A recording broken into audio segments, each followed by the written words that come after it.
a man had 2 sons, and the younger of them came to him and said, "Father, give me the share of the property that will belong to me." So he divided his property between them. A few days later, the younger son gathered all that he had and traveled to a distant country. And there he squandered his property in dissolute living. And when he had spent everything, a severe famine took place in that country.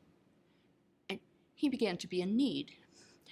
And so he hired himself out to a citizen of that country, who sent him to the fields to feed his pigs.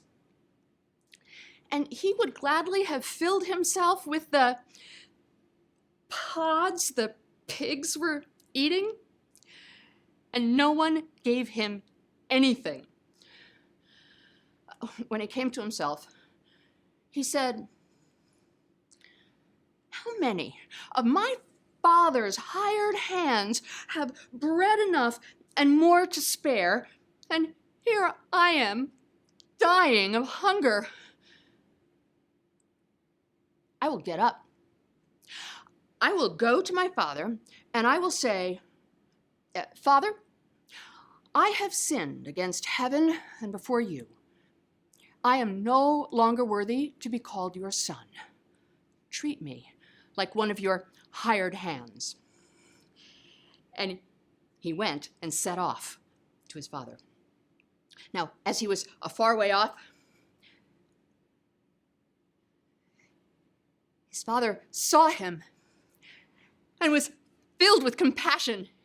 And he ran and threw his arms around him and kissed him.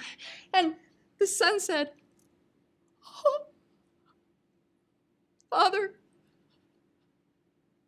I have truly sinned before heaven. I sinned against heaven. I've sinned before you.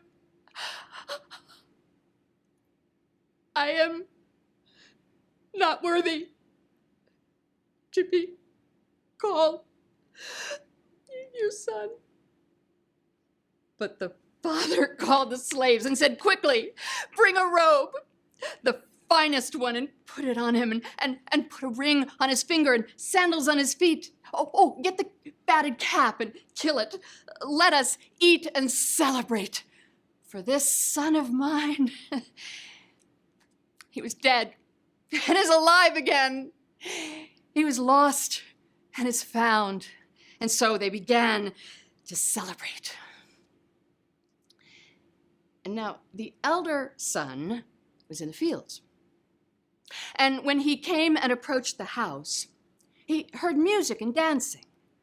And he asked one of the slaves what was going on. And he replied, 'Your brother has come, and so your father killed the fatted calf. So glad he was to have him back safe and sound.' He became angry and refused to go in.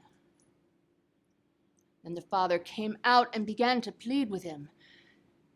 And he answered his father, 'Listen, for all these years, I've worked like a slave for you. I have never disobeyed your command. And you did not give me so much as a young goat so that I might celebrate with my friends. And this son of yours comes back, having devoured your property with prostitutes, and you kill the fatted calf for him?' And the father said to him, 'Son, you are always with me, and whatever I have is yours. But we had to celebrate and rejoice, because this brother of yours was dead and has come to life. He was lost and is found